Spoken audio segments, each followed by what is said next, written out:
where gamers roll. www.d20radio.com.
I'm gonna do an intro. I don't remember how it went, so I'm gonna make it up.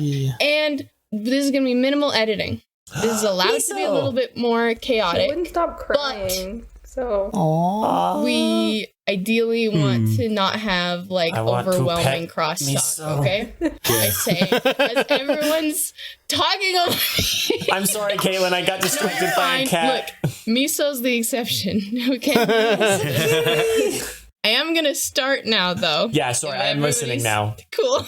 Go for it. I am sorry. I was listening. There was just cat. Hello, everyone. This is Caitlin, aka Howie, and welcome to the post-season 2 Q&A. Here today, we have me, and we have Nathaniel. Say hi, Nathaniel. Hello, everybody. This is Jonathan. Howdy. And Zander. Hello. And Aimee. Hi. And Baaron. Hello. All the Unseen World gang. And this Q&A is going to be a little bit different than usual because Aimee is leaving the country for like a few months next week. So we're recording this before we've finished releasing season 2. But this is, of course, way after we finished playing it, so we still all know all of the things. We're wrapping up season 4 right now. Yeah, as we are wrapping up. Goes. And that's not like and we've done things in between. Yep. We've been busy. But we'll get to talking about that in a minute. Are y'all ready to answer some questions? Yeah, sure. All right. First, we have a question from Targul. Okay. Targul. I don't know how he wants that said. From the Discord, who is also one of our lovely patrons at this time. He asks, do the players know more about each other's characters, or are they learning / revealing things in the live sessions? I think that's both. I think sometimes we know more, but sometimes we don't know what's revealed. Yeah, there's definitely a healthy mix. Yeah, I would say, like... I also think it depends on who with who. Like, I feel like Caitlin and Aaron talk a lot about character stuff, but, like... Yeah, and we have, like Caitlin and Zander talk a lot about Elianna and Voltaire. We have a document of, like, upwards of 150 pages of, like, just copy-pasting conversations that we've had about stuff. Yeah. It's a lot. Yeah, so there's some stuff, and then like Aaron knows. I think most of it has been revealed by this point. Anyway, sorry. Aaron knows. Well, at this point in season 2, it hasn't yet. Aaron, at this point, I guess, knew more about Joan than I think the rest of the group did. Just with some little stuff because of their connection, since they both had that connection to Morgan. Mm-hmm. And then you've got that's kind of me, the situation. Who reveals things throughout. Subtle, little by little. Rian is but I would say overall, such a mystery. Like, there are some things that like people know before the sessions, but I would say overall a lot of the reveals that happen are in session. There are we learn most of the things in the actual campaign itself. Yeah, Yeah. I agree with that. A few. There have been, and then sometimes things do. Sometimes things are revealed off screen that are like ought to be revealed off screen. And sometimes, very occasionally, something slips. And people learn things that they were supposed to learn in session, but they actually learn out of session. Which is why Aimee is the only one who didn't know that Elianna was married. Yes. Because she did not play season 1, and it was during cleaning up the recording stuff after recording in season 1 that this secret was let slip accidentally. There are hints in season 1 towards it. Oh, mega Fairly hints, strong all ones. Yeah. Pretty strong hints. I think we even might have just mentioned it. I don't remember. I remember someone mentioning it or something to the effect of that was our theory. I think it might have been Zander, like post one conversation over the phone call between her and Donovan. It was otherwise we all left that be like, yeah, we hate this man. From the moment We I heard his him voice. breathe. As soon as this man breathed, we're like, nope, hate him, get him out of here. Get him out of this done. universe. But Get we're not away gonna. We will not dwell on this further because I don't want to get Zander triggered out of his mind. Oh my gosh. But Freaking yeah, adorable. everything is revealed in the right time it needs to be revealed. Yep, and we have a very strong secret culture in this. We try. Definitely, we try. definitely try with that. Yeah. Some are more secretive than others, but we try. Yes. I'm not secretive. You are not Just don't ask me secretive at all. I am semi-secretive, but it's mostly... Don't even, Nathaniel. You're Just quite doesn't- secretive. Don't. I have so many secrets, but I'm not good at keeping them all, and sometimes things slip. So Jonathan tells I know. Ben all the secrets, and then Ben lords it over my head. Yes. Yeah, Ben, since Ben isn't part of the main campaign, I get to spill the secrets to him when I'm feeling particularly leaky. Yeah. Because I just casually just pay attention to everything Jonathan says and just wait for the moment that something slips, and I have my notebook Those nearby like and I'll those write like it down. D&D stereotypes. Like Baaron is very much the note taker. He's the one taking note of every little thing I say. Always paying attention. I think I'm the one who doesn't Always bother to follow the rule or like learn what the rules are. I love saying, and this goes right along with the secret revealing things between players. I love saying or doing something in a session and then seeing Baron's little notebook appear in frame. He starts writing stuff down.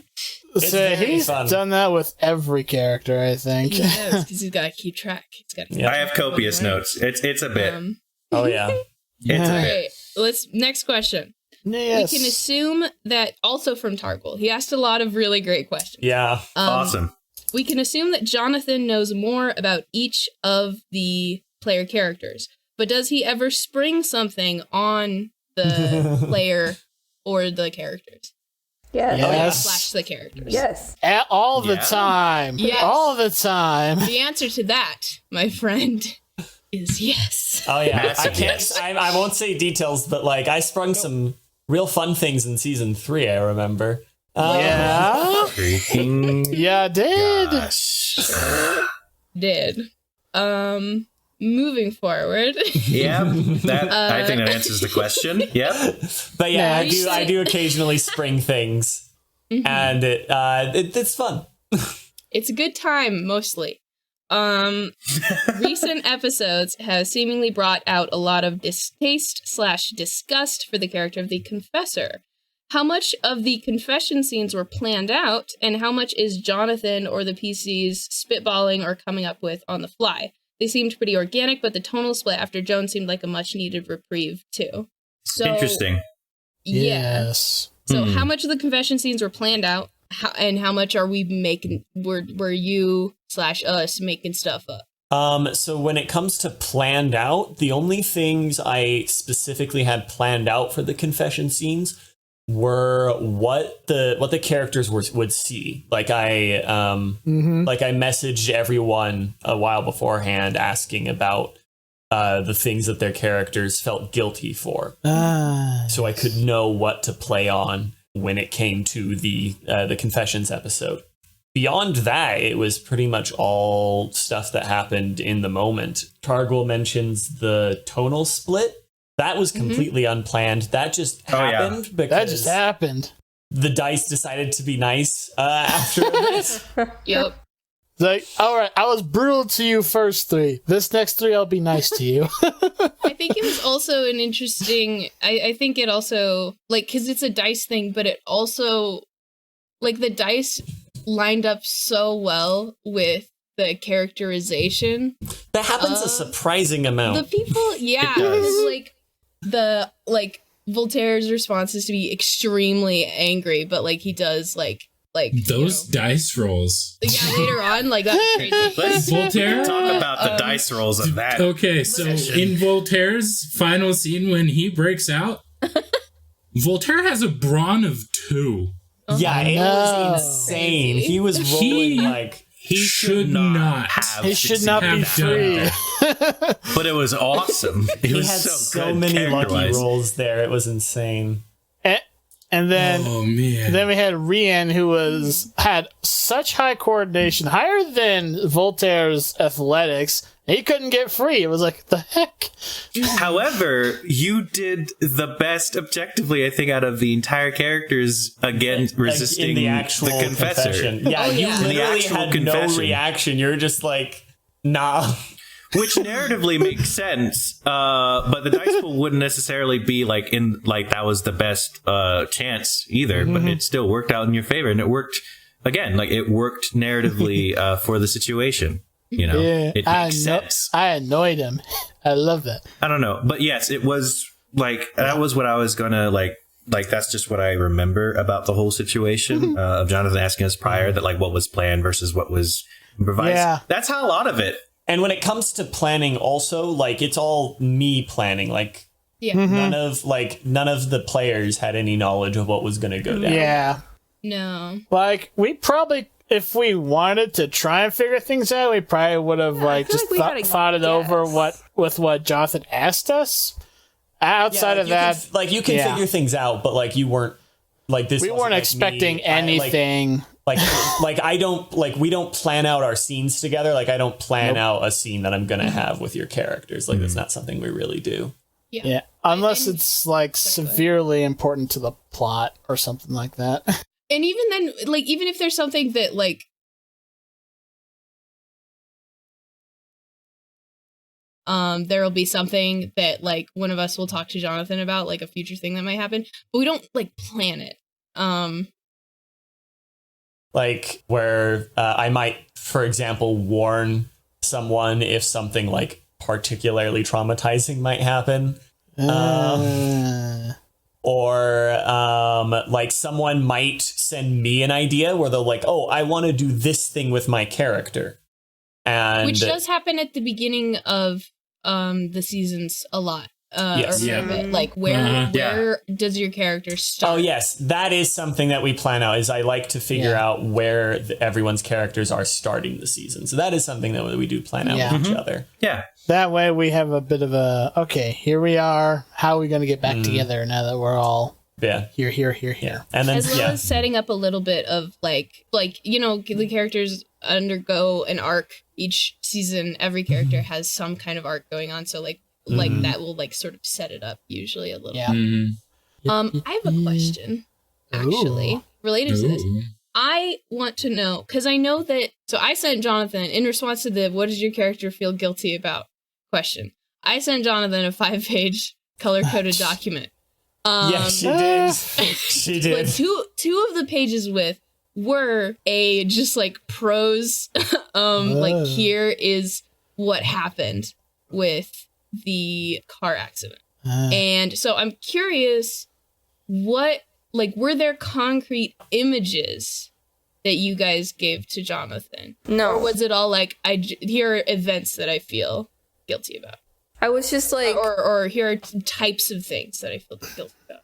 I know that Baaron had a very concrete, at least one very concrete. So, like, in Cayden's case, this is something that Jonathan and I had already discussed before, because it was very related to character things, because there's quite a bit that Cayden feels very guilty for that's directly connected to just who he is as a person and his journey.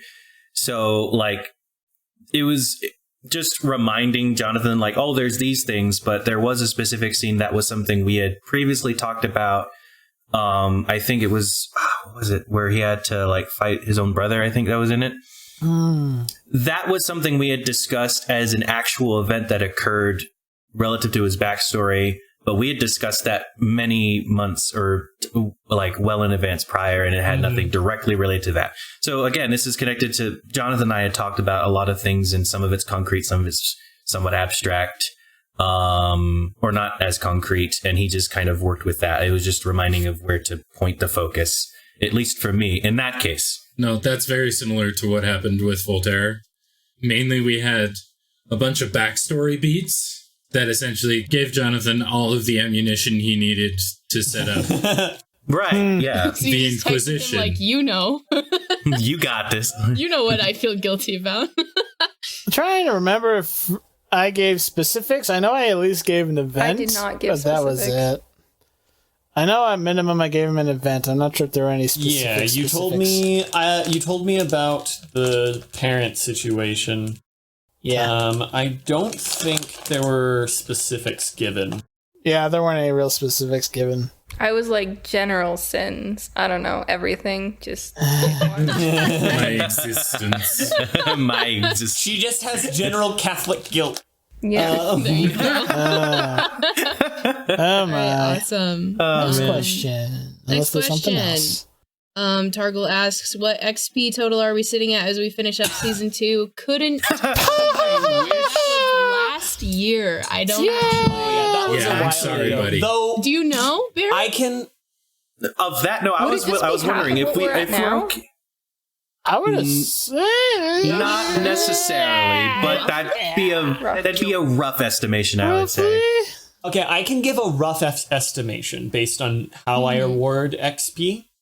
We have somewhere between too much. We get somewhere between 220 and 275 XP every season, not including the extra 5 XP that will be awarded to a specific character, as we usually get either 25 or 20, on occasion 15, but usually 25 or 20 XP each session, and we have 11 sessions per season. And so looking at, for example, Joan's character sheet, that was 2 seasons ago, so times 2. And then I also usually give about 50 XP between seasons. That's right. To show, like, hey, like, y'all aren't just doing nothing in this time. We getting better. This is true. I know you definitely did that in between 1 and 2. You definitely did that. 2 and 3, you gave a little less. I still think he did. At the end of season 2, we would have been somewhere under 700. That sounds about right. Makes sense. That makes sense because I was going to suggest if they wanted, we could just say what our XP total is at end of season 4 if they really want to know. I mean, here's the thing. They do want to know because, okay, we've had multiple requests for character sheets. Patreon reward. Yeah. But here's the thing, friends. A, we record things absurdly in advance. And B, I forgot for so long to write down my total experience points that I just don't worry about it anymore. And I just occasionally ask other people how many ability points they have and assume I have roughly the same amount. So, like, if you think that I'm gonna, like, consistently collect character sheets, I'm so sorry. That doesn't fall within my repertoire of skills. Yeah. My peeps. We have got so much recorded at this point that we could take a break for 6 months And we could take a break longer than that. We could take a couple years break if we really wanted to. Yeah, and still have stuff to put out. So much material. Yeah. Regularly. So much. Yeah, so and much also material. we only have I think 3 people in this group who are consistently able to keep up with their character sheets. Yeah. I think it's me, Baaron, and Jonathan. Aimee, for the last 4 sessions of this season, we just recorded without spending any experience. Nope. So this is not. That's crazy. We really played, 3 seasons of stuff and a bunch of mini campaigns between in the last year of various stories. So if Nathaniel, the new Patreon king, is able to do that, then it might happen. But I'm not in charge of things. See. If we want to say we can maybe start after season 4, but we'll talk with y'all about that. So y'all may get character sheets in several years. Anyway, well, hopefully not that long, but okay. Speaking of, Targle asks, are there plans for a specific cutoff point? I assume he's talking about for the Unseen Worlds. I'm going to tell you all what I thought, and then Jonathan or whoever else can say what's actually happening because they're on the Discord. Okay. I thought there was going to be 5 seasons. Okay. And then we were done. Because I'm not on the Discord very often. Jonathan, do you want to tell us how many seasons of the Unseen World there are currently planned? 10. 10? Wait, we're up to 10? I thought you said 11 a while back. Going to 9. Oh my gosh. Yeah, that is how that kind of worked out is I originally, because we have this pattern that we were doing for a while where we would do basically a new campaign every semester in a different setting. Is right. We have a weird school setup where we have 3 semesters a year, so it just worked out real nice for that. Well, yeah, back when we were all at the same school. Yeah. Yeah. Yeah. Jonathan, Baaron, come back to us.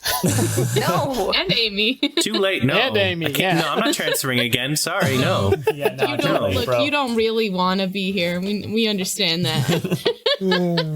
Yeah. And then, so originally I only had ever 1 season of the Unseen World planned.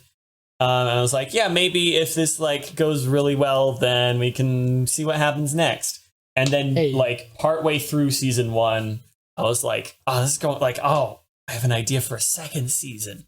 And then it was near the end of season 1. I was like, all right, guys, we're definitely having a season 2.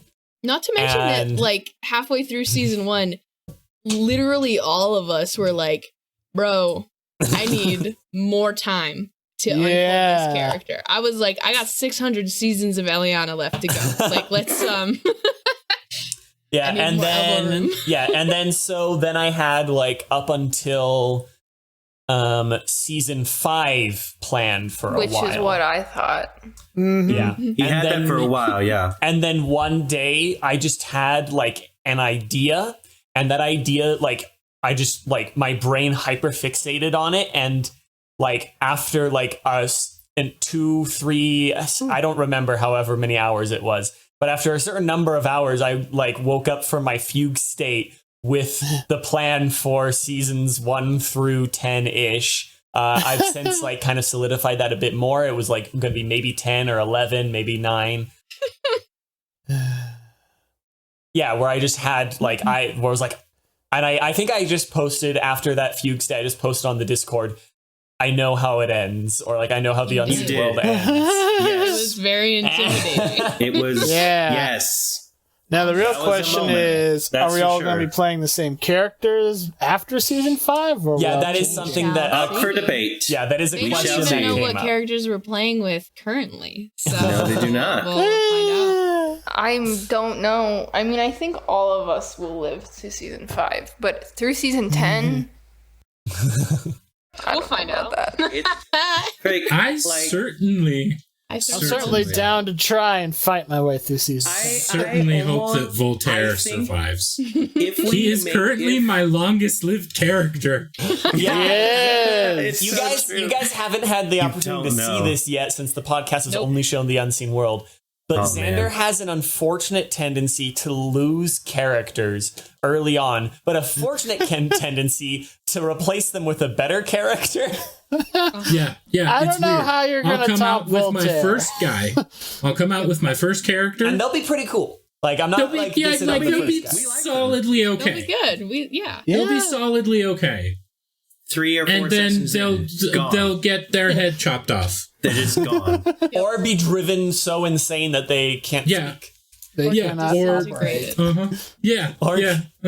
Launched into space. Yeah, yeeted into space without a spacesuit. The fact is, at this point, is that at this point, in all of our however many years of playing together, 2 players have had characters die, and one of them only lost a single character, I believe. Yes. Zander has all of the rest of the deaths. Which we won't say how many they are. It's a lot. Enough of them. More than enough.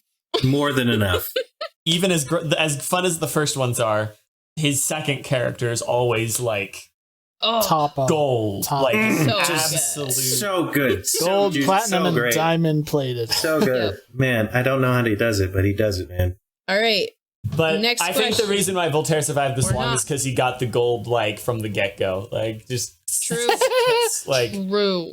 But I think excellent character. Even though we have so many seasons, Jonathan has so many seasons planned, we're still going to be switching off what kind of our campaigns. Yeah, we are. Still going to be consistently switching through. We're not going to be just trucking all the way to season 10 for the next one. That'd be enough to burn out even the most. Lose our minds if we did that. I love Elianna. I need a break from her sometimes. Thank you.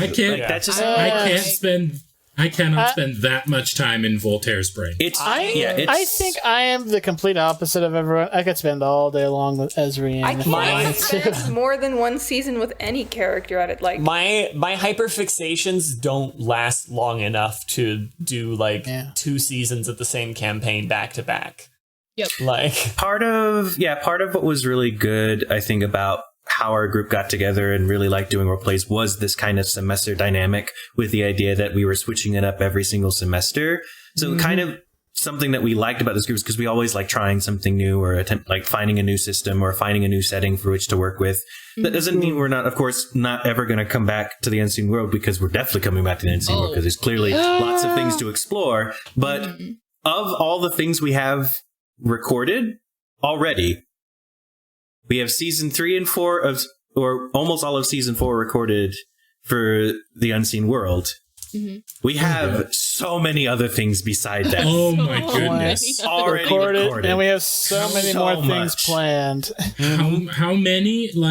We have at least 5 other campaigns ish. Campaigns is not even counting all the we've got a whole bunch of mini campaigns and things. Lots of one shots too. A ton of one shots. And it's enough. It's enough to keep me and Caitlin going for the next verifiable eternity editing.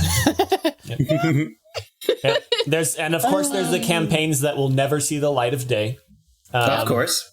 And for reasons. Maybe because they weren't recorded. Maybe because the current copyright holders would destroy our whole lives if we even tried. Yep. Or because that campaign has 20 billion copyright violations in it. That's true. Our multiverse campaigns can't happen. Dude, we have multiverse campaigns that you guys will never be able to listen to because they have such a shame, so many characters from so many things. Ridiculous. Anyway, we gotta move forward. On to the next question. Question. Yep. Russ, our lovely patron Russ Parker asks on the Discord, I was surprised/curious about how Voltaire seemed to just take Pop's word at face value about not being one of the fallen. I want to hear mostly from Jonathan and Zander about this. Well, Well, this is funny because I actually initially had the exact opposite question. Because before Voltaire asked his father whether or not like he was fallen, Zander had just assumed that he was. Yeah. I immediately assumed it. And of course, so Voltaire assumed that as well. And so I found that an interesting assumption. And so me asking Zander, like what prompted you to assume that, which he had some good reasoning behind it, led to Zander deciding to have Voltaire ask the question when the next chance to talk to his angelic pops came around. Angel dad.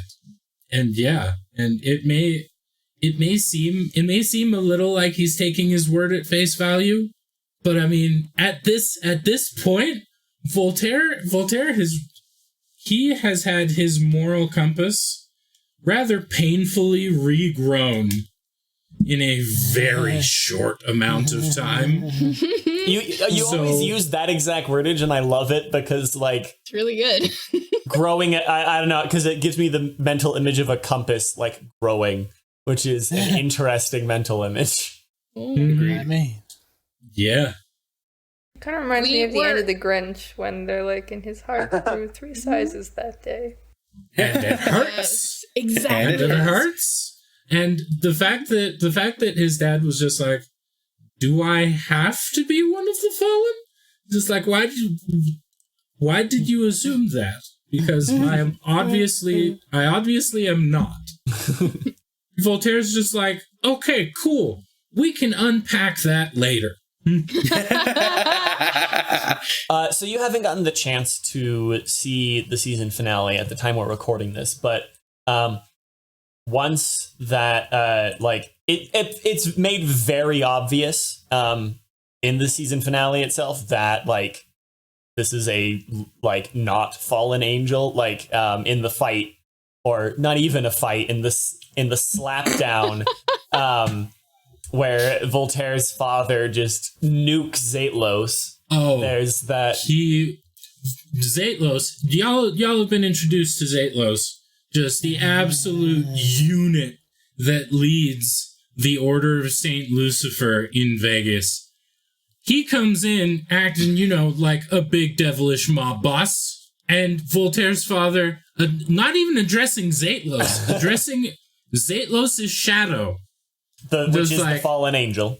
Yeah, which is the fallen angel. That's the form that it takes. He's just like, I was stronger than you before you fell, and then proceeds to pimp slap him into the next eternity. This is a great example of the listeners being not smarter than us, but being on the wavelength Jonathan wanted us to be on. Because originally Jonathan wanted us to be very if I remember correctly, like you were expecting us to be very suspicious of Voltaire's dad as a source of information. And we were just like, okay, cool, sounds good. Yeah, that was because I described him with that negative light, which I loved as this idea for like the specific kind of angel that Voltaire's dad is, which I'm not going to say more about that specifically.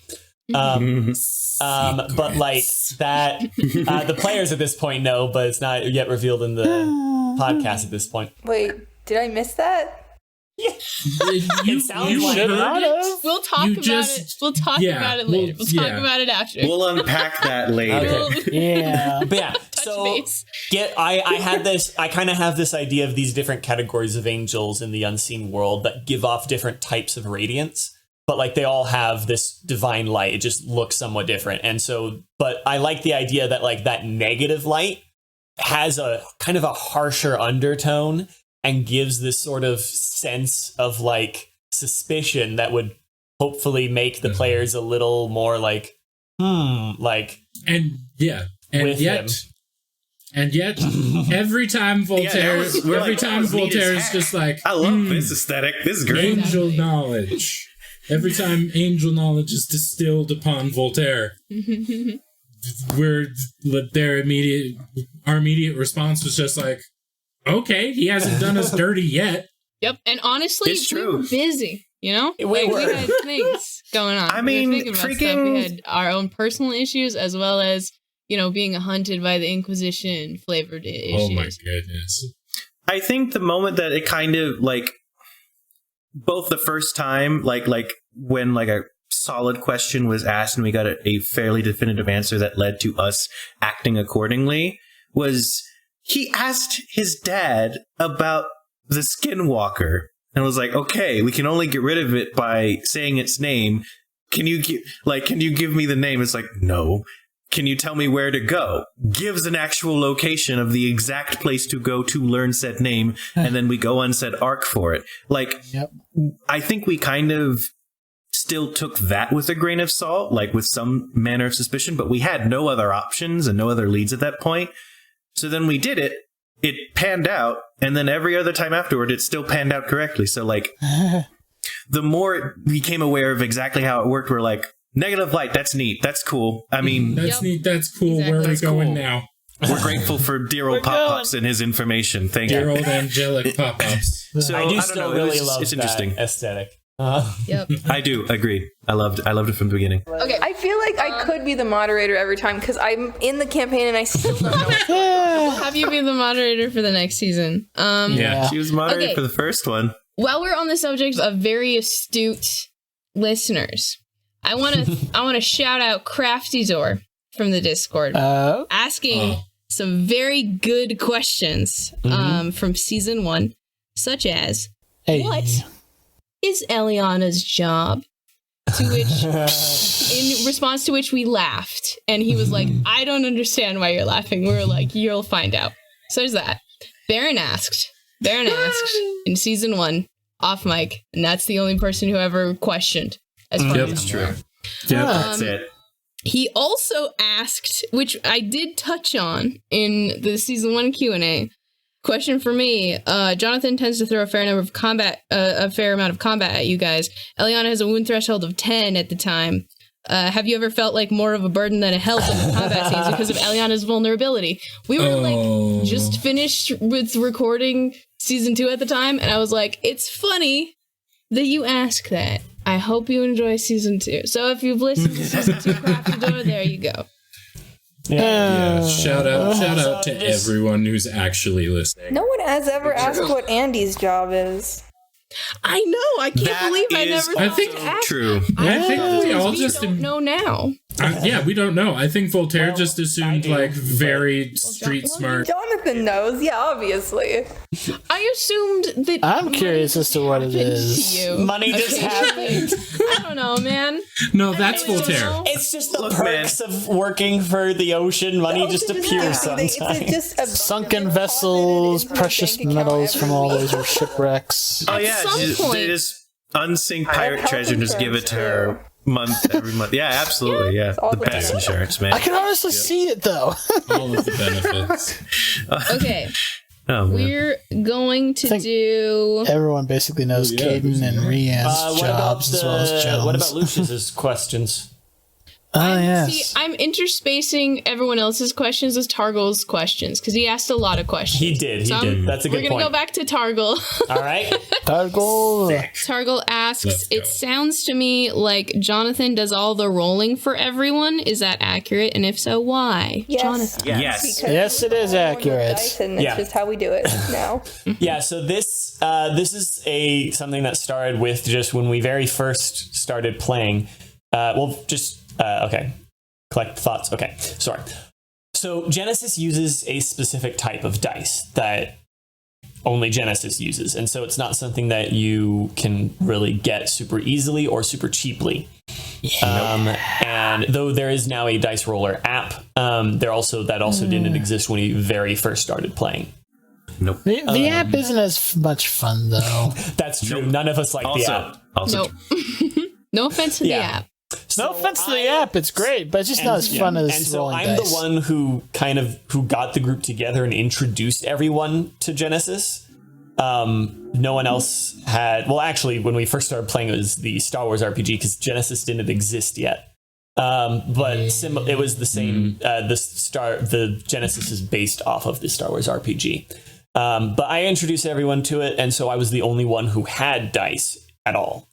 and it was faster and simpler for me to roll dice than to like try to pass them around the table for everyone to roll their own stuff with the one set of dice that I had. So we just we just had me roll the dice. And as other people got into it enough to start buying their own dice, we didn't really, and they also added the dice roller app.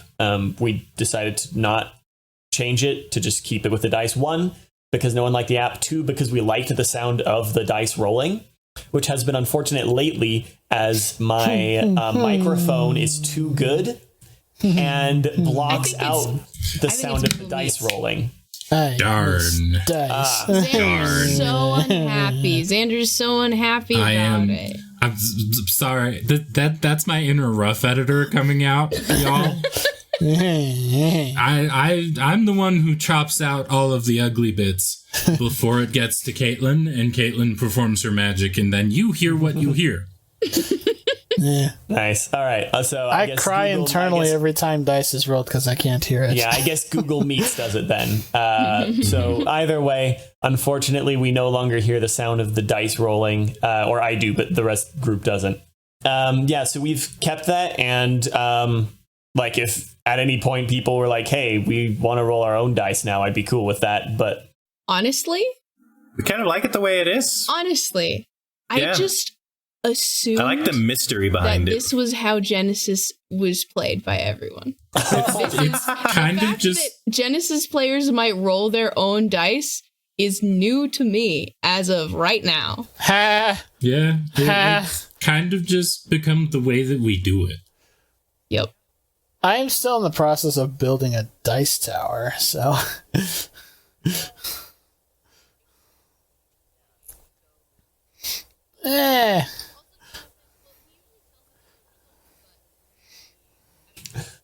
Yeah, I do like to occasionally hide the results just for long enough for it to be dramatic and scary and threatening.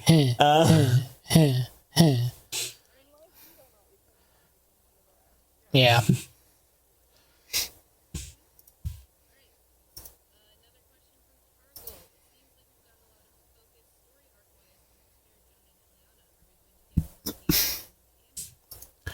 We're trying. So, sorry. Okay, Nathaniel, yours was shortest, so you speak first. Oh, I just said we're trying. Okay. Aimee.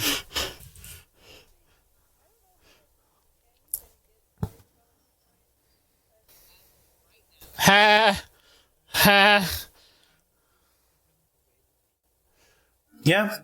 I'm still in the process of building a dice tower. Why would you do any work when the GM can do all of the work? Exactly. See, Yeah. Aimee gets it.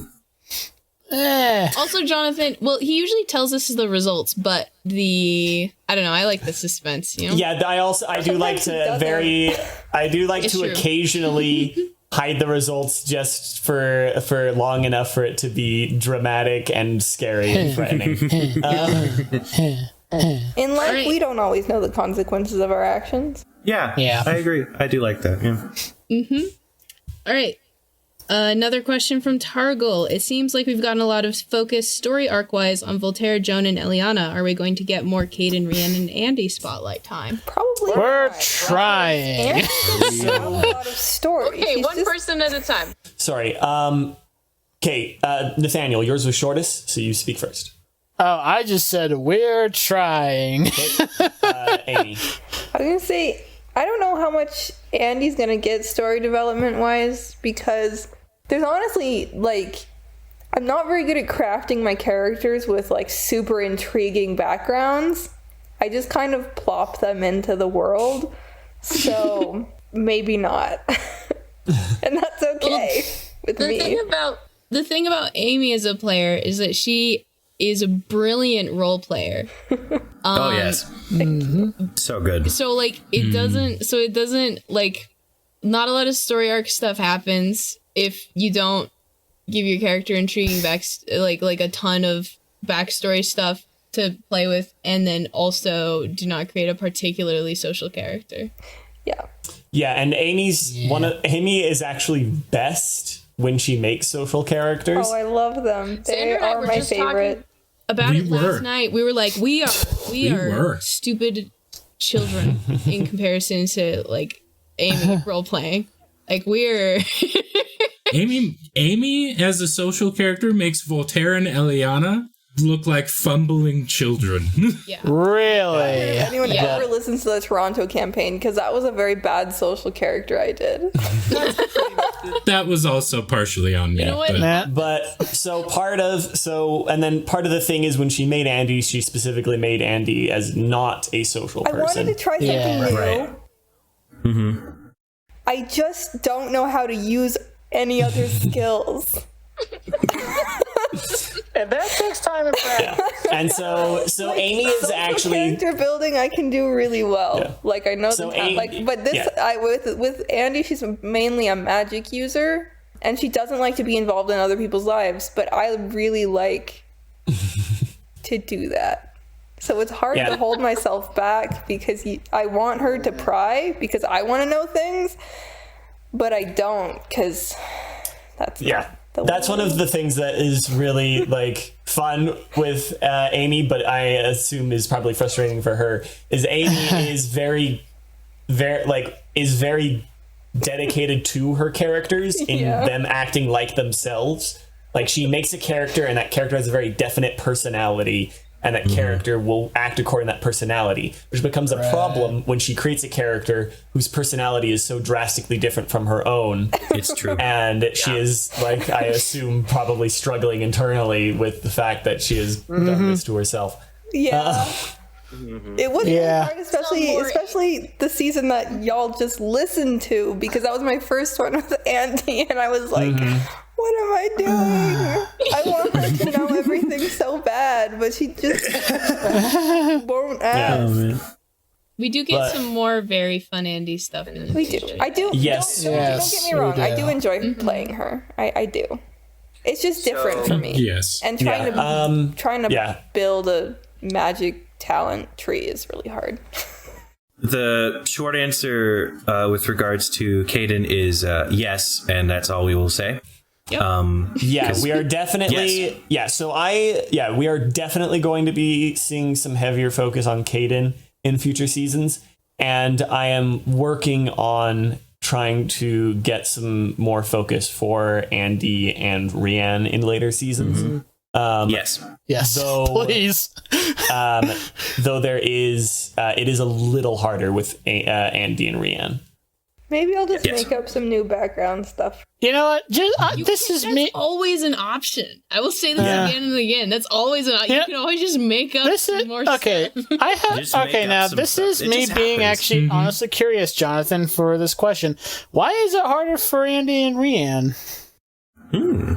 Yeah, so it's a little bit that. Also, you two just this specifically with Andi. Aimee will talk a lot with other characters, but with Andi and Rian, you guys don't interact as much in the actual sessions themselves.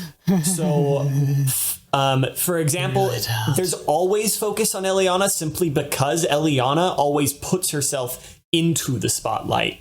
I don't have to give Elianna spotlight for her to be in the spotlight. Like I do give her spotlight occasionally, but I don't I don't have to give her spotlight for her to push her way in there. not to make it sound like she's like throwing other people all the way or anything, but I try not. My turn. My turn. where you don't. But I feel like it's the same story with Voltaire when you put it like that. But when it comes to Andi, Get out of my way, you guys please. don't interact as much, and so I kind of have to make things actively centered around you for that to happen. Which I do have that, like we've seen, especially with not going to say the season, but you know which season that we're talking about. With certain Rian has been receiving more attention lately. Yes. And that has been like active effort on my part. Andi actively avoids attention. So I am also trying to put effort into it, but it's just not easy when you're surrounded by lots of social people. You know what, Nathaniel? Next campaign, play a social character. I'd really like to see what happens. Do it. Planning on it, and the character concept he has is insane, and we gotta move on. But like, Okay. That's spoilers for the future. Okay. Which character? what? Wait, pause. Which one are we talking about? Just for my benefit. This is the political campaign. The fantasy world. Yeah. No, this is the future unseen world character. That's the An unseen one. world character That's the idea. one. Oh, the one you haven't told me anything about yet. I've asked you a few things pertaining it. You just probably haven't clicked it together. No, you've asked me questions. You haven't told me anything. Those are different. I can my piece gosh, things Nathaniel. together from questions. Who have you told? That wasn't Jonathan. I know you've told me because we had a discussion. You and We told Caitlin are about the only ones who really know anything. Maybe this is the Okay, whatever. Maybe this is the other reason why it's hard to give stuff to Rian, is because you don't tell Jonathan things. You Yeah. tell everyone else stuff. That's I know. that is the other thing. I am the last person to know when Nathaniel has an idea. Because Jonathan is the most intimidating person on earth. What? He's your friend. He just wants some time. Jonathan's your friend. Give him a playground. I am your happy, friendly GM who only sort of traumatizes you. Only because he loves you. Yes. And because we want to make good story and we want to feel feelings. All right, Uh, moving on. next question. Okay, moving on. What amount of XP were initial characters started at? I ask because Voltaire has seemingly always been, quote-unquote, extremely wealthy. Yet the wealth system doesn't have a rules discrepancy for starting above the normal 2 ranks. Jonathan. All right. So, I personally think it's really boring to start at base level of XP. At least for me, I like it when the PCs in my campaigns have a little history already.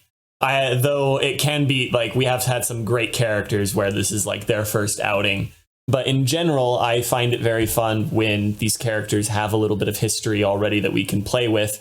And I find it unrealistic for someone to have been, like, say, monster hunting for a decade or so, but like they've only got 100 XP to start and thus have like 1 rank and a couple skills. I think exclusively, with the exception of a couple one-shots, every campaign we've done, we start our characters with an extra 150 XP, or what I call in the Unseen World source book, epic play, loosely based off of Force and Destiny's night level play, which basically, because it's not technically starting XP, you can start with more than 2 ranks and skills with that.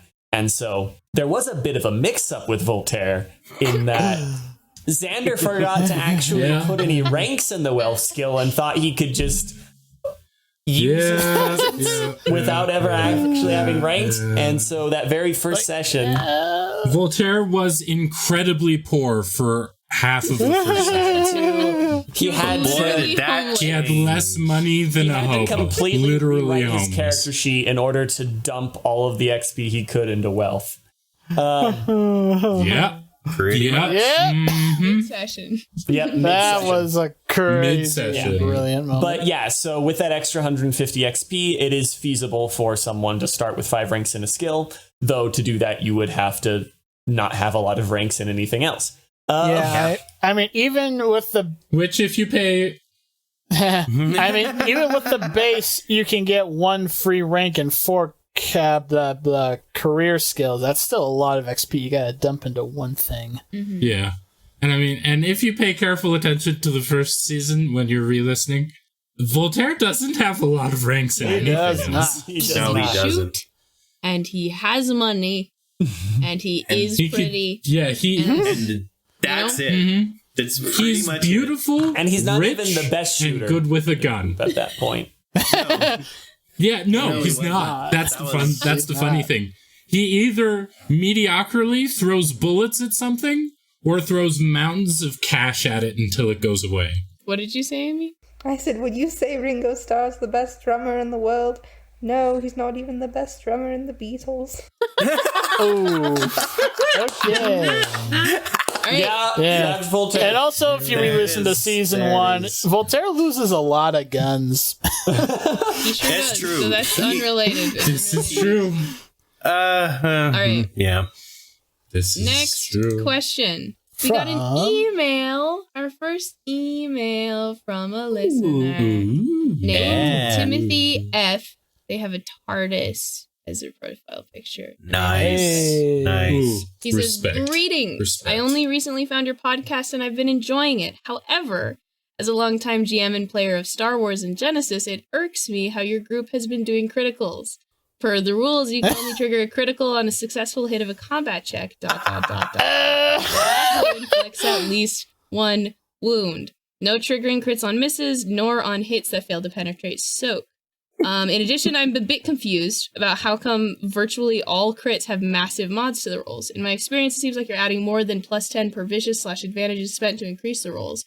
Just curious as to your group's thoughts or choices relating to crits. Cheers, Timothy. Now, my understanding of that first question, is tradition at this point? So this started with our Lord of the Rings campaign, our very first Genesis campaign, I believe. The one I was not a part of, sadly. Yeah, Nathaniel was not part of the group yet. And we couldn't publish it if we wanted to. Yeah. So the because Tolkien copyright estate laws would murder us in our sleep if we did that. Yes, they would. Yep. Anyway. So we had fights with trolls in that, and the trolls, if you've seen Lord of the Rings or read the books, trolls are really nasty, really hard to kill. And so that is reflected in the Genesis stats that I made for them. Also, fun fact, I was one of the very first people to make source books for Genesis, throwing out my Genesis cred here. Jonathan's an extremely cool guy. I was one of the I literally posted a source book based for Genesis for I think it was either The Unseen World or Nightmare Earth, which was a horror setting that I made, within days of Genesis being released. If y'all haven't picked up on it yet, Jonathan's an actual genius, an actual real life genius. I mentioned it in my interview with Ben, but we're pretty certain, other than one specific campaign and for a very specific reason, we've only ever used source books that Jonathan has written and provided to us. Yep. So I made the Lord of the Rings source book and you should still be able to find that somewhere online for free. Somewhere. I posted it on the forums back when those still existed. R.I.P. And but so the trolls are really hard to deal with. They have really high soak, and it was a little too high for our characters to really deal with at the time. But I didn't want to reduce it because I wanted them to still be a real threat. I just wanted them to the players to maybe try to think of more creative ways to deal with it.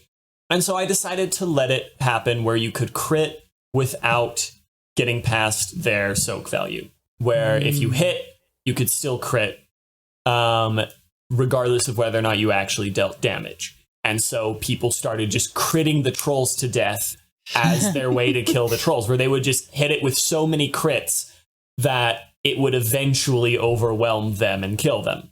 Because of the fact that every time you land one crit, it adds +10 to any following crits.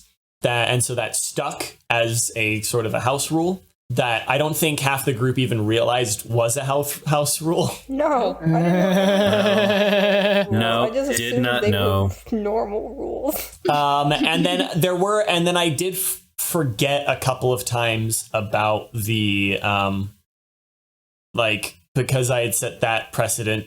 I did let it slip a couple of times where I let people crit on failures, which that is actually a mix-up, which I did not intend. Oh.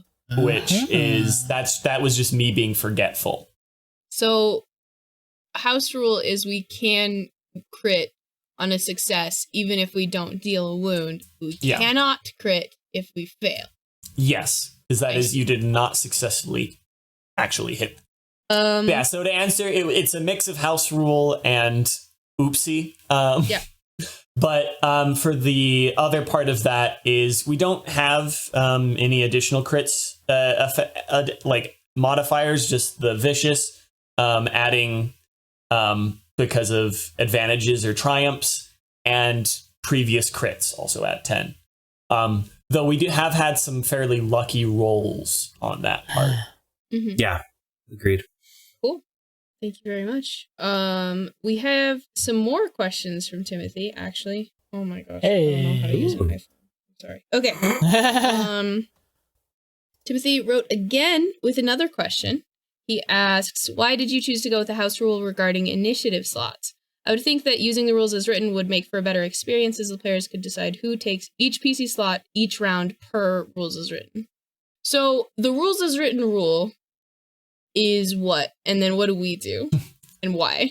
So rules as written is when after you roll initiative, you then decide. So each roll, rather than being for that character, just adds a player slot to the initiative. And then after that, everyone figures out where they want their character to go in the initiative. Okay, so we've been doing something different, though. We have been doing when you roll that is your spot in the initiative, unless you want to hand that over to someone else. Or unless you want to. Yeah, well, that's in the rules as well. The house rules, we basically do it the way most RPGs like D&D do, is when you roll, that is your spot in the initiative. But I do leave the option open, like you can switch it out. And I did that for simplicity's sake, to speed things up, and also because I was still fairly new when we started playing this, and I didn't want to deal with the hassle of everyone having to figure out where their character would go. And it was just made more sense to me to just simplify it, but leave the option open for people to switch out if they wanted. I personally like it because, like the way that we do it generally, because I just like the chaos, first off, and the random chance. But I also like, especially for certain parties, like especially Unseen World Season 1, like we had no group cohesion at all. And so the idea of us like optimizing a battle experience like just didn't make sense. Like that doesn't make sense for us to be like, who would be best here and who would be best here, and then we work super well as a team because we as players like plan it ahead of time. It's more fun, especially in a situation where you're suddenly like combat is sprung upon you to be like, oh, okay, people are gonna go when they're able to go. And none of us are now really... we're gonna very efficiently just take everything out the same way over and over. Yeah, and with the exception of Nathaniel, none of us are particularly great strategizers when it comes to our combats. I am so Nathaniel... good at combat, Jonathan. It's my best skill. I play. Aimee hates combat.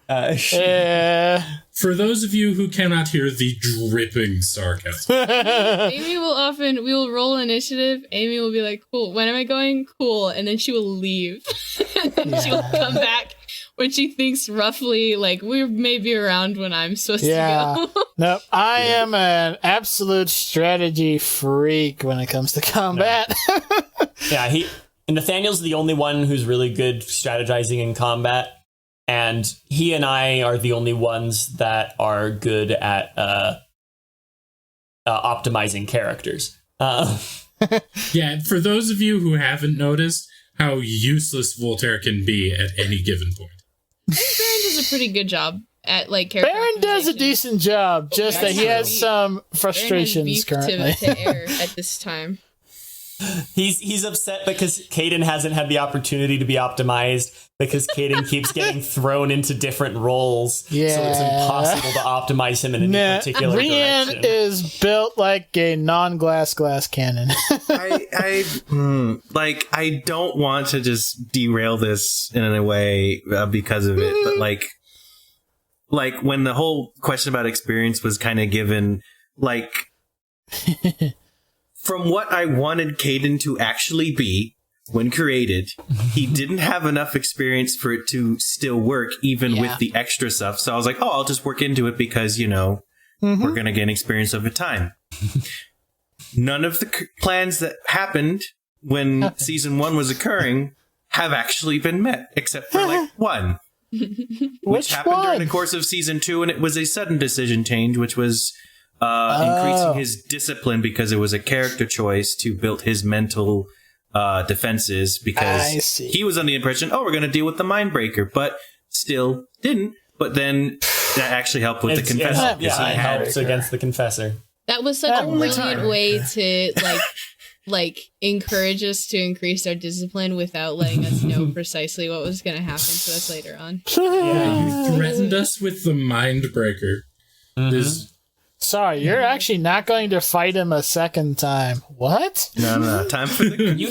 Voltaire threw a mountain of first time. We've never fought the Mindbreaker. We never We don't want to fight the Mindbreaker. The Mindbreaker, the Mindbreaker, like pimp slapped y'all.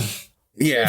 Except for Rian and Cayden, who barely stood up after that. And I think that's only because we hadn't actually used that much strain getting there. Nope.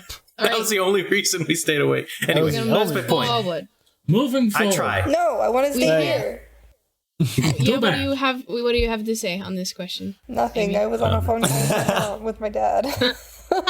Hey. All right, back to some more questions from Targul. Which, by the way, thank you so much for asking so many great questions. Yeah, there are a lot of great questions. There are. How do you all know one another, / how did you all meet, and how long have you been gaming together? We're going to do this in chronological order. Okay. This is me and Jonathan. Wait, no. Yeah? Huh? Yeah, it is. Because we met during... Wait, when did you meet Zander, though? No, sorry. Pause. Jonathan's the arbiter of the timeline, because he's the core. Yes. So, technically, first person I met was Ben, but he's not here. I met Ben on my mission. I met Aimee on the very first day of going to college, because we were both in the same like introductory freshman group.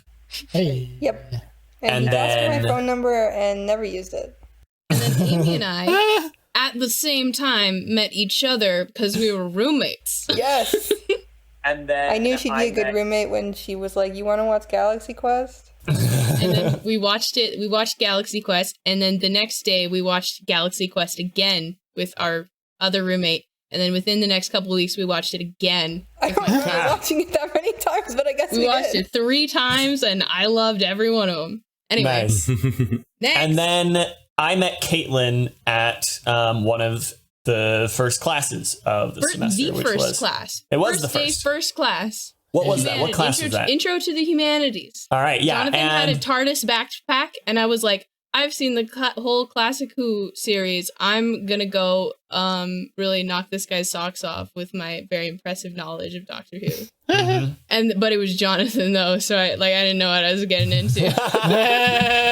You never do with Jonathan.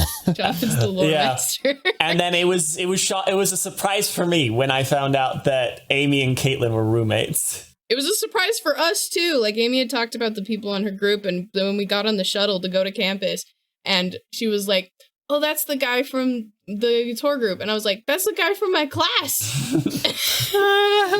Yep. Funny. And then Who'd you meet after these two? Did Star Wars. Well, yes. Yeah, but I was actually, so Jonathan invited Caitlin, and Caitlin invited me. Mm-hmm. I didn't want to go alone. I didn't know anything. She's like, yeah. Girl. And then Zander wasn't there for Star Wars, was he? Nope. Aimee and I met Ben there, though. Yes, and yeah, so that's They where you guys met Ben, because Ben was, because I had known Ben from my mission. Oh, I almost forgot to mention, so if people remember Aaron, the other Aaron, who played Najashri in season 1 for, I think, 3 episodes? Or it was 2 sessions, but would that be 4 episodes then? Anyways, so Aaron played Najashri. So he was someone I also met on my mission. So Ben was my missionary companion at the time. We were both teaching people about Jesus together. And Aaron was a member of our church in the area that I was serving in. Not with Ben, that was at a different time. Though Ben had also met Aaron because he had served in that same area earlier in his mission. Oh, wow. But Aaron was a member, and he loved hanging out with us and doing missionary work with us. And so we became friends then. We both found out that we were going to be going to the same college. We were like, what if we were roommates? And and so he was like, oh, we were like, oh yeah, that's cool. And so we decided to, and so we planned it out so that we would be roommates in college. Nice. So we were roommates that very first semester. And so that very first Star Wars campaign, which was not my best. It was not anyone's best, to be fair. But yeah, that was myself, Aimee, Caitlin, Ben, Aaron. Was that it? Ben's wife. Oh, and Sarah, Ben's wife. Fiance at the time. Yeah, she was and fiance at the time. Else, right? Aaron's girlfriend was there for part of it. R.I.P. Oh, yeah. No, I don't think she was. She was there for a second. She was in the... she in Star Wars? No, she was... There was one of them. Not Megan. A different one. Right, I forgot. He had two different girlfriends that both tried. Yep. Okay, yes. So, and then his girlfriend as well. At the time. At the time. And then we had... and then... Was it just immediately the next campaign? Nope, we did a superhero thing in between. Right, we did superheroes. The superhero was my first one. And that was when I met Zander, because Zander is Sarah's cousin? Yes. Okay, got that right. So Zander is Sarah's cousin, and so she and Ben, they invited Zander to the group, and I was like, yeah, sure, let's do it. Because Caitlin and Aimee were off track that semester. And so we did a little superhero campain where that was okay. Not as bad as the first Star Wars one, but I don't think it's as good as any of the ones we've done since. And that was my very first Genesys campaign, because that was like right after Genesys came out. Like Genesys came out, and I made 3 settings in the next like couple days after it came out, and one of those was the superhero setting. Which was very bare bones, but we worked with it. But we managed to do some cool stuff. We did. It still ended up being pretty cool in some places. And then I met Aaron because he was in my ward at the time. That's correct. He and I were both in the ward choir, and he got the nickname Baaron because Aaron was also in the ward choir. But he was a tenor. Yeah, and so Baaron was the bass Aaron.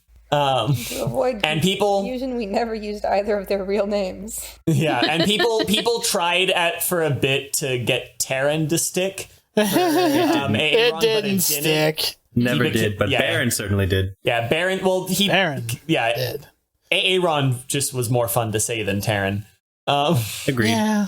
I found out that Baaron was a nerd, and if you haven't noticed, I have a tendency to collect them.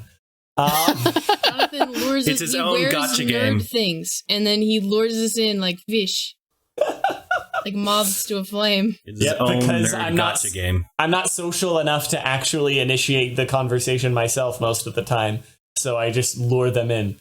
And so Baaron and I started talking and stuff, and he got interested, and so he was brought into the Lord of the Rings campaign, where he played a character named Baaron. But spelled differently. But spelled like Baaron, as in Baaron and Luthien, who are characters from the Silmarillion. And so it was fun because it worked in universe that he was like named after the legendary Baaron. That campaign was awesome. Yes, it was. Lord of the Rings was so fun. Yes. Yeah, and that was the first one that we had this group minus Nathaniel. Because Ben wasn't here for that one, and so that was myself, Caitlin, Aimee, Baaron, and Zander in that campaign. And Aaron. And Aaron. Yes. Yes. Nathaniel was also in the ward choir with us. But he didn't get into the group until a bit later. Remind me how that story went again.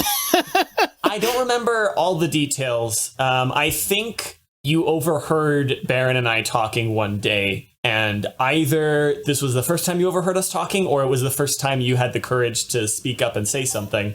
But you came up over and were like, hey, like, I don't remember any of the exact words you said, but basically you wanted to join in. He said, hey, y'all are nerds, and I nerd with you.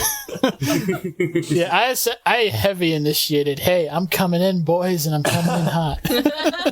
Fun fact, me and Nathaniel have never met in real life.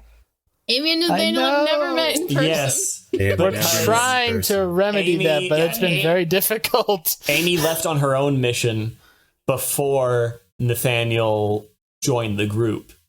I missed her by like 3 months, I think. Like, gosh darn it. Yeah, just about. So we had Lord of the Rings, and then we had a whole bunch of things after that. Yes. And that's how that's how this group all met in mostly chronological order. Yep. Sounds right. I am quote unquote the youngest nerd of the group so far.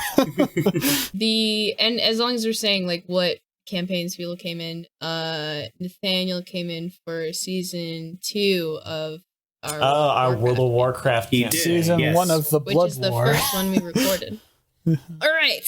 Was Good it? job, everybody. That was the first one we recorded, yes. Oh. I recorded I recorded all of the season 1 of World of Warcraft. And then I introduced everyone to the Adventure Zone. And then I just waited for them to ask me if making a podcast would be a good idea.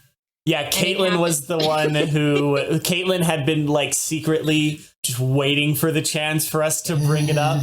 I was ready. I don't even know who did it, who actually suggested it first. It was... To be truly honest. It was one of you. It was you or Jonathan. I know I suggested it. I don't know if I suggested it before you did, because I think you did as well. You were talking to each other at the time. I don't remember. I just got really excited. Oh, and also because... Baaron also ended up being roommates with Aaron and I for a bit. Yeah.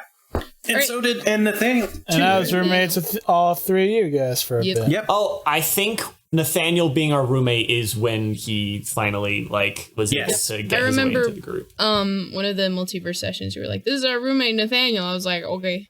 He joined next campaign. Yep. All right. I was heavy researching for my character of the Warcraft stuff. Nice. I will answer this next question. Okay. Do you play and record in person or remotely? Has either presented any difficulties? So our first remote campaign was season 1 of World of Warcraft because was it? That's right. Because all the boys were off track. It was just me and Aimee up here. This was before my time. And that was the start of Cooking with Aimee, I believe. That was started Cooking with Aimee, which is not a bit that's featured on the podcast, but we'll get to it. It's pretty great. No, I think right now we have Cooking with Aimee, but on Unseen World, it's Sewing with Aimee. Sewing. Yes, we have Sewing with Aimee. Yes, that's accurate. So that was the first time we recorded remotely, and then after that, we were just like, we don't ever want to stop playing as a group. So instead of it just being like whoever's off track doesn't play, like the next semester, I was the only one calling in, and that was terrible. Yeah. Oh, really? That was rough. But so like whenever we weren't all on track together, we would call in for that. So when 2020 happened, we were very well set up.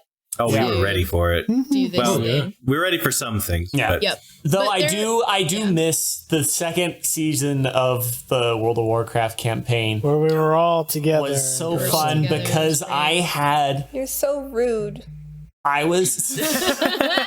We were all together except Aimee, who was in Mozambique. One thing I miss is being able to use physical props, which is like it's much easier to do that when you've got all the people. Because in the second season of the World of Warcraft campaign, I had built Lego ships He did. Because we were on the high seas, and I built many figures of all our characters and all of the people we fought, and I had Lego dragons and a Lego kraken and all kinds of Lego things. Yeah. Oh man, it was lovely. One thing that I miss about playing in person, because right now Zander, Nathaniel, and I are all in the same place, but like we don't want to figure out the logistics of recording together. Which we could theoretically do, but I don't know. We're just doing it this way right now. But the one thing that I do miss about playing in person is that I love the characters being able to interact with each other and be in the same physical space. It's just different than over air. So with the Unseen World, Cayden and Elianna have physically been in the same room as each other. And then Joan, Voltaire, and Rian have physically been in the same room together. Yep. Andi's never been in shared physical space with anybody. But, I mean, you know, there's, like, internet issues sometimes. One time, there was just, like, a huge storm, and Baaron couldn't for the life of him get his internet working until somebody made a joke, somebody being me about sacrificing a character to get him on. And then the internet immediately came back on and was, what? Somebody died. Yep, it was the finale of a specific campaign. I won't say which one, but we almost couldn't record because my actual house had a blackout. Whole block did, and then you guys, oh man. Remember how absolutely garbage Luke's internet was? Like, Luke. You'll meet Luke maybe. If we Luke's internet was super bad. He did one of the like only one person is calling in. It was pretty rough. Yeah, his internet. That poor man. His internet was garbage.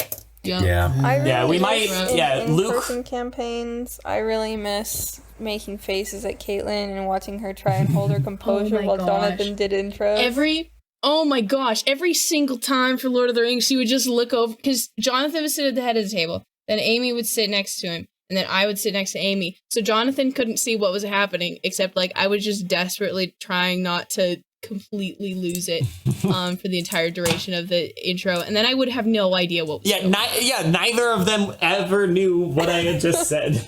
Nope. Never. Not once. I personally just miss being able to vibe with all of y'all, but especially being able to vibe with Xander.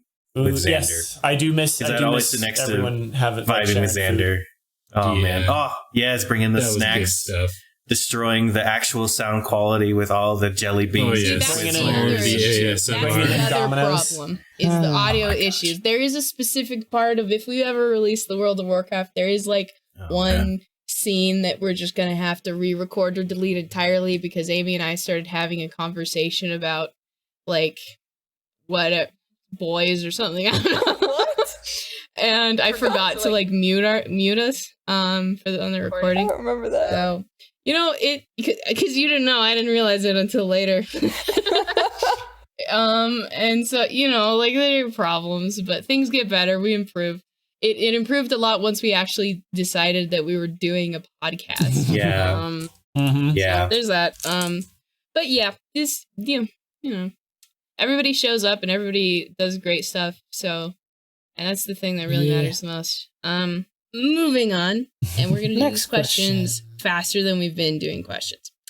How much experience are you doing roughly per recording?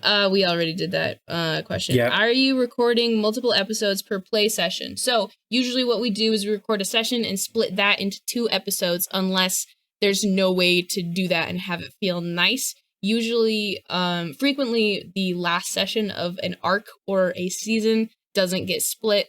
When we first started releasing things, the first 2 episodes of the Unseen World are full sessions just because felt weird to cut them off in the middle. I tried to split them later because you can binge it now, and it didn't work. The technology is not yet there, so it's fine. But yeah, so that's usually what we do.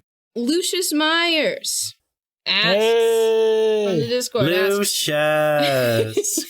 What does he want to know? He wants to know how many federal organizations are there worldwide that are specifically dedicated to dealing with supernatural business? Do they work with normal federal organizations? If so, how does that work? Asking how many so there are worldwide. That's like asking how many governments there are worldwide. There are a lot, though some of them are taken more seriously than others. The American organization that deals with stuff, the Department of Unexplained Phenomena, or the DUP, is incredibly understaffed and underfunded and under all of the other things. They do occasionally work with like the other federal organizations, but just like when they need more manpower, they basically have a list of federal agents from other organizations that have seen things. The one thing they have authorization to really do for other organizations is to sort of, for extreme instances, bring a bunch of their agents together to do some heavier operations. But and then like there are some that are taken more seriously, though I won't say more on that because you kind of learn more about that in the podcast in later seasons. And if you want more information about the DUP and other federal organizations, then eventually, it's going to be a while at this point, but I am working on a book called Denizens of the Unseen World, which is a sort of a monster manual / world building atlas thing for the Unseen World that does contain more information on the DUP and one other prominent Unseen World organization. And I just noticed that, Aimee. I'm not doing it for you. Faces? Yeah, I just noticed that. That's took me why this I'm long. like silently cracking up. Yeah, I saw you doing that, and I was like, "What am I saying? That's so funny." I still do it on the call sometimes, but it's easier for her to ignore me, so not as often. Mm-hmm. Yeah, but basically, yeah, and there's others, like Japan has one called the Children of Amaterasu, and just there are various government organizations that deal with the supernatural across the world. Most of them aren't taken seriously. Some are. But it's, yeah, I personally haven't done a whole lot into that simply because I haven't done a whole lot into, I haven't done a whole lot of research into how, like, say, Germany's government works. Like, I don't know how Germany's government works, so I don't know enough to say how, like, Germany's supernatural division might work. Mm-hmm. Gotcha. All right. Lucius also asks, he says, I feel like this was already answered in the podcast, but would you, as a GM, consider it a soft or hard magic system? So, it's a good question. Very. One, I would say that there are several magic systems at play within the Unseen World rather than just one. Like, I would think of true magic, bound, and ritual magic as 3 separate magic systems that just all work within the overall rules of the universe, of this universe. But I would also say that they are all fairly soft. You can do a whole lot with any of them. Like, it's not like, say, allomancy in Mistborn, where, like, if you are a steel pusher, you can push metal away from you, and that is what you can do. You have that one thing that you can do, and the utility comes out of being creative with it. Like how Mistborn can, like, hop around the city by pushing on coins that they drop and doing these, like, fancy hops. A magus in the Unseen World can do so many things. They can shoot fire, shoot lightning, create force fields. They can... And that's... I think that's just something that, in general, Genesys does better. Genesys is better made for softer magic systems than harder ones, because the way magic works in Genesys is you make up your own spells. Like, you have the magic actions and different modifiers you can add to them, and so you can make up your own spells on the fly, so it's a bit more of a softer magic system. It's not really like D&D has, like, very specific spells that, like, this spell does this spell does that. In Genesys, you make your own spells, and so it's just kind of set up for softer magic. And so this is definitely a softer magic system. Cool. He has another question, which is, in regards of villains, who would you suppose the top of the chain to be? Unless that's spoilers. So, at this point, you have now learned about the existence of the others, as they're revealed in the very last session of season 2. So the ultimate enemies are the others. They are the absolute big bads of the setting. However, the others are also very abstract and are literally not inside this universe. They are outside the universe trying to get in. And so you don't really interact with them all too much, except through things like people that have been influenced by them. As beyond, so outside of the others, it is in the Discord. Actually, Russ made a good comment in relation to this. Said that my impression is there's no single chain to be on top of, more like pre-World War I European powers. Everyone watching everyone, but no one group stand out more potent in all ways. And that's basically the situation of the supernatural nations in the unseen world. There are some that are distinctly more powerful and some that are less. Like the Council of Magi isn't doing all that good these days. They haven't been doing good for a long time.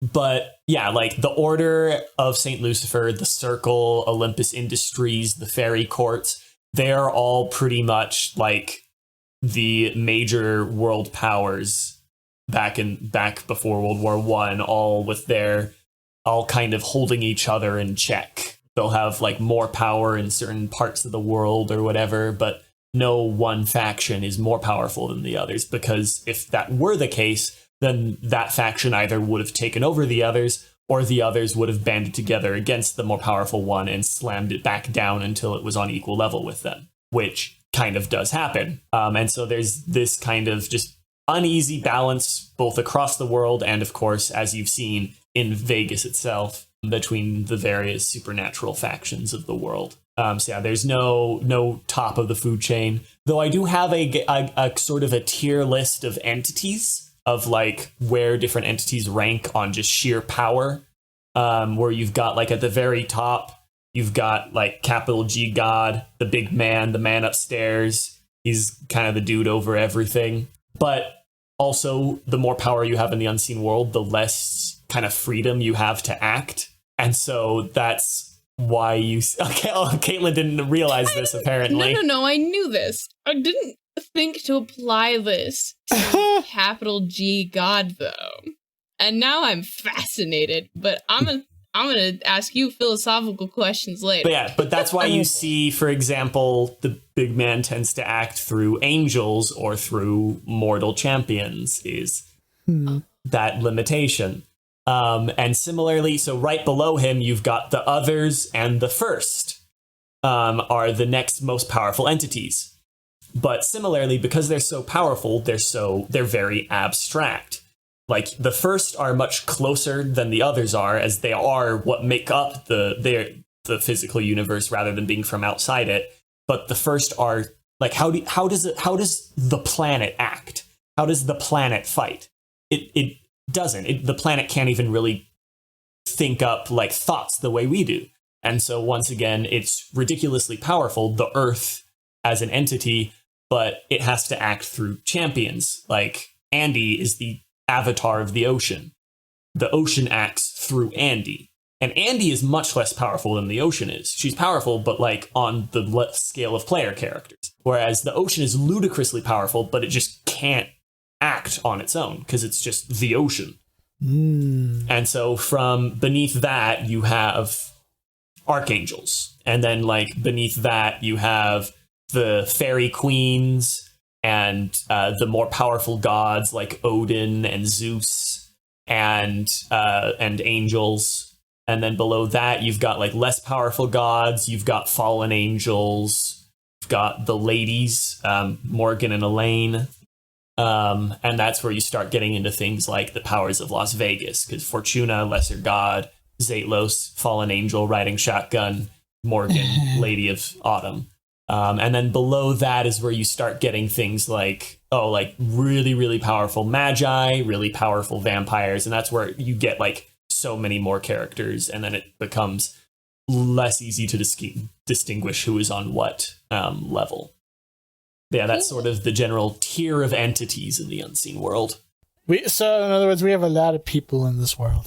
There are a lot of people in this world doing a lot of things. Mm-hmm. All right, we have a series of questions from Targul, some of which Jonathan answered, and one of which Jonathan did not on the Discord. So I'm just gonna run through the path as laid out on the Discord, and then we'll have you answer the last one. All right. So Targul asked, so do the various rooms of their domain, I believe this is referring to the domain where our characters made, the little room, the imaginary room that is real, that our characters made. My brain just died. So do the various rooms of their domain vanish when they aren't there? I'm listening to the epilogue, and approximations of life cease to exist, and anything conjured vanishes outside of the domain. So it isn't even that likeness to life pauses without concentration, but actually ceases? Is that a life approximation only? Did the guitars and shoes stay? Jonathan, the rooms themselves do not vanish. Targul, what about noises? One of the PCs describes the sounds of insects hanging in the air. Are they created by insects or a matter of concentration / desire for their presence? Jonathan, things that are consciously created in the domain do vanish, but the things that are not created by the rooms themselves do not. Targul, so the rooms create themselves or somehow pulled from the consciousness of the individual they are tuned to, in which case do animals / people in said domain created by said domain remain? And Jonathan, I think we should probably wait for the Q&A to answer this. And now here we are in the Q&A. What's your answer? Okay. So how the domains basically work, the various rooms of the domain basically work is when the domain was first created, it was from the subconscious of each of the people involved in creating the domain. And so each room manifested from their consciousness there. Since then, the domain has its standard existence outside of active thought. And these things, they stick around, but they aren't, none of them are fully real. For example, Joan, Targul mentions people. The domain isn't capable of creating fully sentient individuals. If you go into Joan's room, for example, the very first thing you see is a replica of the solstice, basically, that's actively in a party. But all the people that are partying there, if you look closely enough, they aren't actually people. They're facsimiles of people partying. They don't have faces. It's kind of like how people in a dream are. And then stuff like hearing crickets and birds in your room, in Cayden's room. That's not because there are literal birds and crickets so much as the room is creating the expected sounds of this environment. Okay, that's what I thought. The domain is not capable of creating thinking, breathing creatures, so to speak. Anything created in the domain is false in nature, or at least it's about as real as a dream is. Gotcha. So Targul's last question is, so the rooms create... Well, it's not his last question, actually. There's a second to last question. The rooms create themselves, or somehow pull from the consciousness of the individual they're attuned to. What's going on with that exactly? So the rooms were initially created as the domain itself was being created in that ritual that everyone in the gang partook in. They are still linked to the person, so they can change over time as the person does. But yeah, so the rooms are created by the subconscious of the person tied to the room. Gotcha. And so extra objects is, I think what you established in this little Discord conversation was that extra objects that you create after the fact require some level of attention or concentration or awareness, and the rest of it is just there. Yeah. Because it was just automatically generated. Mm-hmm. This is not a complete sentence question, so you can kind of interpret it how you want, but Targul's final question is food and drink they are discussing now. And so I interpret this question to be is, okay, what about food? What about food that we generate in the brains, in the brain-generated domain. Gotcha. So food in the domain is an interesting thing because basically it's real as long as you're in the domain. Okay. And it's like effectively real. So like if someone were to say spend years just sitting in their domain, even maybe like living out a fake life because it's better, nicer than existing in the real world, they could like eat food that they conjured there and survive off of like that food and have no problems. However, like if you were to eat in the domain and then leave, the food would basically vacate your stomach. It would vanish in your stomach. However, there is a certain point at which the food is no longer a separate entity from you. Like in the digestive process, like eventually, like it separates. Your body has absorbed the nutrients and there's not really a way to separate the nutrients from the you. And so, right. So if you're in the domain, so if you're in the domain and you take on a ton of weight because you just eat, you don't walk out of the domain and then suddenly you're skinny again. Is that what we're saying? And also that same person who spent years living inside the domain, eating only domain created food, is not going to die of starvation once they exit the domain. Right. Because it's not like the food isn't going to retroactively, like the nutrients they gained from that food is not going to retroactively erase itself from your body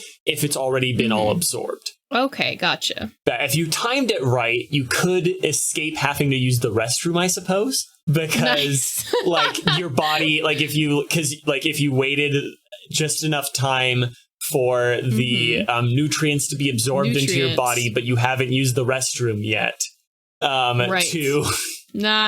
have it vacate, to have the waste vacate your body while you still get the nutrients. That would be funny for someone to like try to time that though. I mean, I guess if you're waking up and you got to go to work or something, and that's like a few minutes less time you gotta spend getting ready for the day. If you ate dinner, you just walk out the door. You ate dinner in the domain and slept in the domain, and then you wake up and leave. That could work. Yeah, you wouldn't have to use the restroom in the morning. Nice. Okay, I have a question, and if this is too big or complicated, then we can cut it. But thinking about domains, so we have domains, and then we have domains. We've got the domain. It's DESMNES or something. Sorry, you spell it correctly.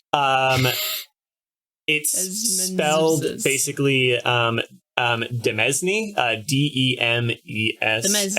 DEMESNE. Okay, so when we're talking about our spot, we're talking about that word. Yes, the domain. The domain. So, but then we have like domains, like Morgan's domain or whatever, realms. And Elaine, the realms, right? Are these things similar to each other? They are similar, yes. They are not. They aren't quite created in the same way. For example, Morgan did not create Avalon in the same way we created the domain. Right. The realms are sort of. How do they explain them? So pulling back a bit, looking at it from a wider view, so the realms and various domains people can make come from the same origin. If you were to look at like Earth from a extra dimensional perspective, there's basically this sea of ideas. And when you create a domain, you are creating an island from you in this sea of ideas. And the realms are sort of continents and nations that exist that are made from the same stuff. However, the continents have been around a lot longer and are more stable. Whereas, say like you're your domain is, so on a longer scale, a volcanic island can rise and then sink.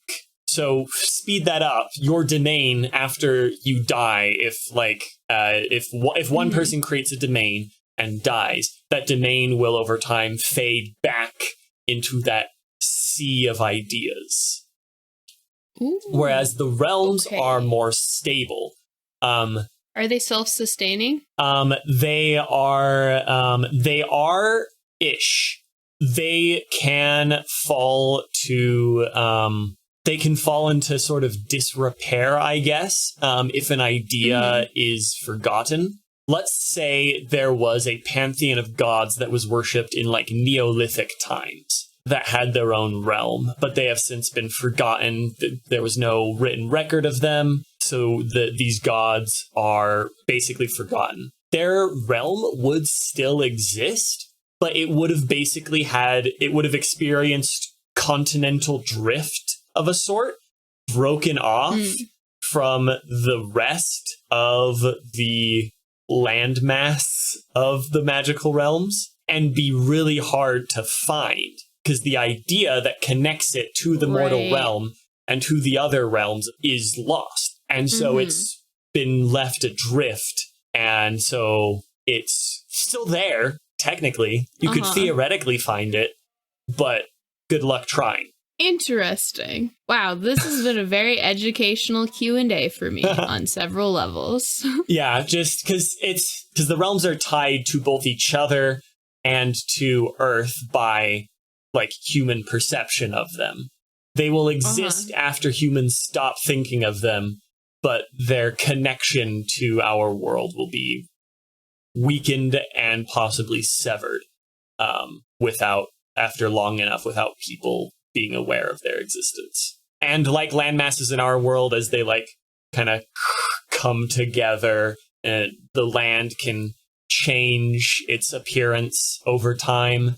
Except with this, it's ideas. The various realms, their appearances will change as the concepts of them change. Like, the realm of Olympus probably looks a little different now than it did in actual ancient Greece, because our perception of it is different than the ancient Greeks' perception of it would be. Gotcha. Okay, we're gonna wrap this up. Russ asks questions. A, when will part 5 be uploaded? Winky face. And my answer to you, Russ, is we're working on it. You've already listened to it at this point. But look, buddy, we're doing our best. At this point, I do want to apologize for how long it's taken season 2 to be completed. Just because, like, life things and such things, and also, like, we are, the finale and the epilogue are both single session episodes, and they're really heavy and they're super dense, and the finale is really long. It's a long session. The length of the finale actually is so long that like we recorded the scene with the man at the end of that, but we were like well into the wee hours of the morning. Everybody was grumpy. Everybody was hungry. Everybody was tired. It went super badly. That's the only time we've ever, like, from scratch re-recorded the scene. Yeah. We recorded that after the end of the epilogue. So, like, these are doozies of sessions. And that was something. It took us so long to do it, but, like, we're doing our best. We're getting there. We're doing our best, and there is no shortage of content coming your way. Oh yeah. We are set to go forever. Like, even if the group tragically disbanded for whatever reason, like, we'd have 10 more years of content for you. Like, it's we're going. We're good. We're still moving strong. Just taking our time. we're taking our time. It's more important to us that like we don't want to keep people waiting, but we do want to get the best thing possible. Yeah, and we also don't want to, like, break our own minds as well. Yeah, we don't want to die. We're trying to do what some video game companies are doing, and that is taking our time. Yep, because we don't want to burn out and then have to take a couple of years to recover. So that's not good. Or release something we're not proud of. Right. Exactly. Yeah. All right. So here are 2 related questions. Uh-oh. Thus far, this one's from Targle. First one's from Targle. Thus far, we have only been privy to Unseen World game sessions. Will that change? Keeping in mind that I love this setting and the story, I'm just interested. And so, as you've divined over the course of this Q&A, we've done a lot. We do a lot. We've done a lot, and we do a lot, and we have a lot of stories for the podcast that are not Unseen World. Which leads into Russ's question. What is the next in the release queue? A season 3 of The Unseen World or something else you all have been having fun with? Ooh. So, Jonathan, do you want to take this question? I do. I am excited for this. All right. We have so many fun things that we've been doing lately that we wanted to give you, the listeners, the opportunity to decide what you get to listen to next. And so we have options for you. So we have the season 3 of The Unseen World, and we have a campaign set in the world of lore, which is the setting of the computer game, the fantasy RPG Dragon Fable, which is a game that I have been in love with since I was 9, I believe, is when I started playing the game. And I would also just say, like, it's a great game. You should try it out. So the way that this is going to work is we're going to release the first session, which is a prequel of the Dragon Fable campaign. So that'll be one big fat prequel episode for that season. And then we are going to release a couple interim scenes that happen between seasons 2 and 3 of The Unseen World. So you have a little taste of each before you make your decision. You will then get to vote to decide which of them we continue releasing next. So you get to vote whether you want to see a third season of the gang doing their adventures in the Unseen World, or this group of elves and humans and other fantasy races out here in the world of lore in the quest for the blade. Where you will get your first delicious taste of Benjamin Shirley. Of Ben. Yeah. Yep. So once the time comes, once we're probably going to put up polls immediate, like as soon as we start releasing those, and we're going to put them on everything. Because I realize not everybody wants a Discord, not everybody wants a Twitter, not everybody wants a Facebook, even though everybody has a Facebook, RIP. We're going to put polls on everything, and we're going to keep those up, and we're going to bump those, and we're going to boost those.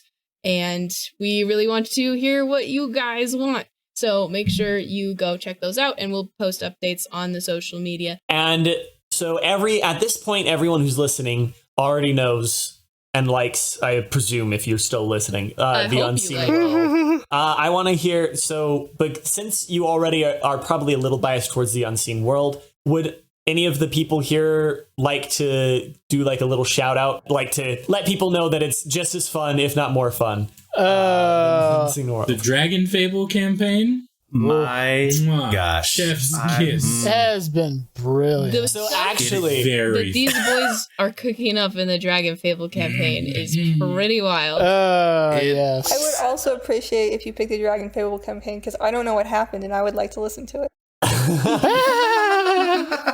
Yeah. Same. It's actually, so fun thing with the Dragon Fable campaign is we actually are halfway through that one. Right now. Or more than halfway, I think. A little more than halfway. More than halfway as of recording this Q&A. And so we are returning to that one once we do this last session of season 4 of The Unseen World in our recordings. But we left the Dragon Fable campaign on a huge cliffhanger. Crazy. Oh, man. Wait, there are going to be some character conversations that I didn't think I could get this excited about character conversations that I just have nothing to do with. I'm not in that one either. This conversation is gonna make or break everything. It's gonna be really fun. It's gonna define the rest of the campaign. Yes, and it's huge. And we didn't expect it to happen this way. It is. Yeah, the Dragon Fable campaign has had some of the most unexpected drama. These guys, everyone playing in that campaign is pulling some really interesting new experimental stuff. Oh, yeah. And it's the little bit that I've been able to lurk around for has been very fun. Yeah. Like, for me, this is the very first campaign I've ever played a magic user, and all these people know I'm great at non-magic users, but I've been pulling some stuff off. Yeah. We're mainly just there to try to make sure Nathaniel doesn't accidentally kill the rest of us. So if see Nathaniel diverge from being the goodest boy. That's a good one. Though I will say that season 3 of The Unseen World does have some very juicy stuff as well. It does. You honestly can't go wrong. You can't go wrong with any of them. Anything you pick, it will be an absolute treat. It's just, what do you want to see next? Do you want to see type of dessert? What flavor of dessert? Yeah, exactly. Thank you so very much for all of your questions. Thank you for listening and supporting us and continuing to listen even when we have a little bit of a hard time getting the episodes out. Yes. We love you all so much. Thank you for sticking Thank with y'all us again through for all the listening. very chaotic times. We love doing this, and we love sharing this experience with you, and we love it when we get questions. And we look forward So to please. many It's more. very fun. Yes. Please bring more questions. We love you. Thank you so much for listening. So have a good night, day, timeless void, wherever you're at, and whatever time it is. I hope you have whatever you're doing. I hope it's a good one. Great. That's good. I like that outro. Yep. Bye. Peace out. Bye. Bye. See you in whatever the next season is.